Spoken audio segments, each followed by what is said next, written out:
Hello hello les Shape Yogi, j'espère que vous allez bien et bienvenue dans ce live où je voulais aborder un sujet qui me semblait important avec vous aujourd'hui, c'est pourquoi la plupart des pratiquants de yoga échoueront dans leur pratique.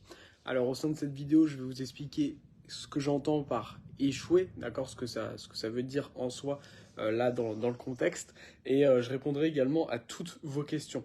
Avant de commencer ce live, je vous rappelle que vous avez jusqu'à la fin de la semaine prochaine pour participer au concours qu'il y a sur mon Instagram. Il y a pas mal de choses à gagner, c'est Sacha Yoga, mon Instagram. Et je félicite les dizaines et dizaines de yogis qui ont rejoint mon nouveau programme Yoga et Transformation Personnelle.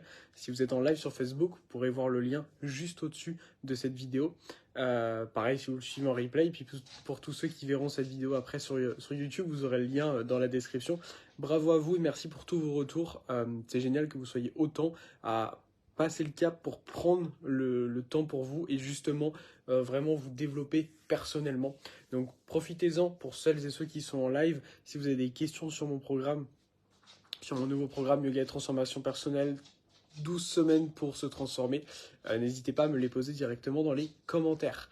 Pareil pour tous ceux qui sont en direct, n'hésitez pas à me dire d'où est-ce que vous voyez cette vidéo. Dites-moi dans quel coin ou dans quel pays vous êtes.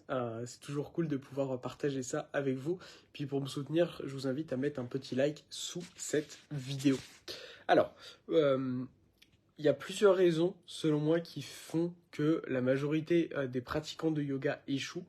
Et je vais vous les dévoiler aujourd'hui pour que justement vous fassiez partie de la minorité de pratiquants de yoga qui n'échouent pas et de la minorité de pratiquants de yoga qui peuvent justement atteindre leur plein potentiel. Je vais vous donner quelques clés aujourd'hui qui pourront vous aider et que vous allez pouvoir mettre en place dans votre quotidien. En fait, aujourd'hui, d'après ce que j'ai pu voir sur Hello Nanou, sur des centaines de personnes que j'ai pu coacher, puis sur des dizaines de milliers de personnes qui me suivent au quotidien à travers mes cours, mes réseaux, etc. Il y a plusieurs éléments qui reviennent beaucoup et qui font que certains progressent beaucoup et que d'autres échouent. Alors, quand je dis échouer, c'est pas, je l'amène pas d'un point de vue péjoratif. Il y a pas de, pour moi, le seul vrai échec au yoga, ça serait de suivre, soit d'abandonner, donc de plus faire de yoga, soit de suivre des cours avec des professeurs qui vous disent de faire un petit peu n'importe quoi et que vous fassiez mal. C'est tout. Sinon, il n'y a pas en soi d'échec. Merci beaucoup à Nanou qui dit n'hésitez pas, inscrivez-vous. Hello, hello Delphine. Et aujourd'hui, il y a plusieurs éléments que vous allez pouvoir éviter de mettre en place ou transformer pour que vous puissiez justement atteindre votre plein potentiel au yoga. Ce qui se passe aujourd'hui, c'est que généralement, quand vous faites du yoga, vous êtes confronté à deux possibilités, en gros. Soit vous faites du yoga, par exemple, dans une salle ou peu importe, un studio de yoga, etc. Le souci, quand vous êtes dans ce genre de cours, c'est que déjà, il y a à la base aucun bilan de départ. Moi, ce que j'amène après à mes coachés que j'ai en coaching avec suivi individuel, etc., c'est qu'on fait vraiment tout un point de départ pour voir vraiment d'où ils partent. On fait un bilan en gros santé, voir comment ils vont physiquement, mentalement, voir s'il y a des blessures, etc.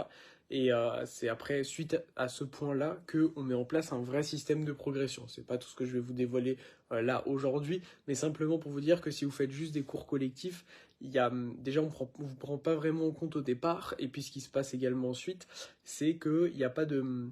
les professeurs, et moi le premier, quand je faisais des cours, quand je donnais des cours dans des studios, et c'est pour ça que j'ai arrêté depuis plusieurs années là de faire des cours autres que pour mes élèves et mes programmes, parce qu'il n'y a pas de progression. C'est-à-dire qu'on se retrouve à simplement avoir des cours, par exemple tous les mardis, etc., mais avec plein de gens différents, etc., et il n'y a pas un système d'évolution, ce qui est normal, entre guillemets, finalement, puisqu'il y a des gens qui peuvent arriver plus ou moins n'importe quand, etc.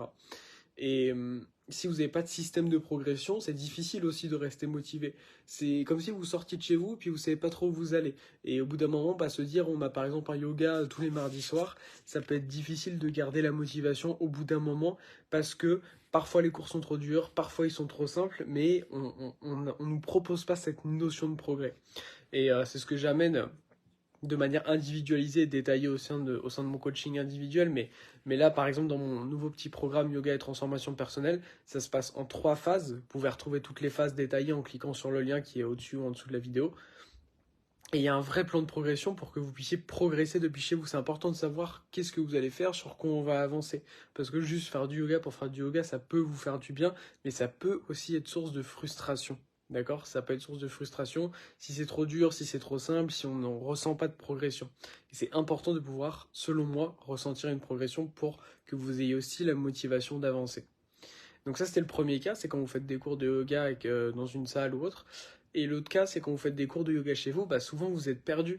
Et moi, j'ai accompagné plein de personnes qui, au départ, par exemple, suivaient mes cours sur YouTube ou des petits défis gratuits que je vous partage et qui me disent, bah ouais, mais maintenant, parfois c'est trop dur, parfois c'est trop simple et j'aimerais bien avoir quelque chose de plus adapté vraiment pour moi. Et c'est pour ça que on amène des plans de progression à mes élèves, tout simplement. Et c'est peut-être votre cas chez vous, vous retrouvez, vous voyez des cours sur YouTube, ou des trucs sur Instagram ou peu importe où, et c'est bien parce que ça vous permet de démarrer, mais pareil, il n'y a pas cette logique de progression et qui est importante selon moi pour que vous puissiez progresser. Donc ce qui se passe, c'est que la raison pour moi pour lesquelles les yogis échouent, c'est que déjà il y a à la base pas un bilan profond fait sur la motivation, là où notre point de départ, nos objectifs, etc.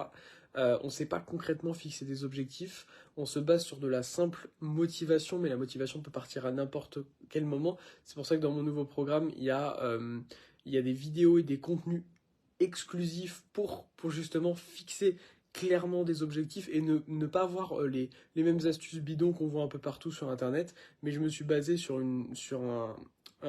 des connaissances que j'ai pu apprendre auprès d'un préparateur mental qui accompagne des personnes de très haut niveau, donc par exemple des joueurs de l'équipe de France et autres, et d'échanges que j'ai pu avoir avec d'autres préparateurs mentaux, pardon, et ce qui m'a permis d'amener les meilleurs tips pour vraiment progresser au yoga. Et ça, c'est très très très important. Et, euh, et sans cette vision d'évolution, vous allez vraiment avoir du mal à progresser. Si vous avez des questions pour celles et ceux qui sont en live sur mon programme, n'hésitez pas à me les poser. Et je vais répondre aussi à celles que vous posez régulièrement. Je vais lire également les commentaires. Merci beaucoup Nicole qui dit « Hello Sacha, pas d'hésitation, ce programme est génial. Merci beaucoup. » Delphine, c'était mon cas, mais ça c'était avant, ton programme est vraiment construit et adapté. Merci beaucoup Delphine, d'ailleurs je vous invite à tous et toutes à aller voir si vous n'avez pas vu le super témoignage de Delphine qui est sorti là sur ma chaîne YouTube où elle vous parle de son évolution après plusieurs mois dans le programme. Nanou qui dit Sacha, toujours des conseils précieux et bienveillants tout au long de ces programmes. Merci beaucoup Nanou, merci beaucoup les yogis pour vos retours, vos soutiens. C'est très très important pour moi, merci beaucoup à mes élèves qui me soutiennent. Merci vraiment à vous.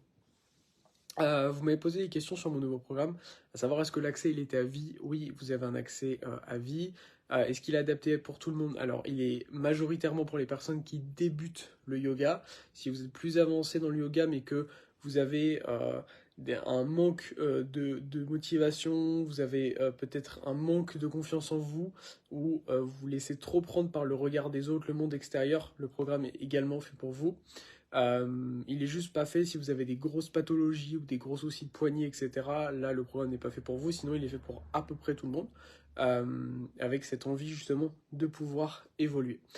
Pour ça, vous aurez aussi toutes les informations en détail directement sur les liens qu'il y a au-dessus ou en dessous de la vidéo. Sur ce, je vais vous laisser les yogis. Et puis, je vous dis à très très vite.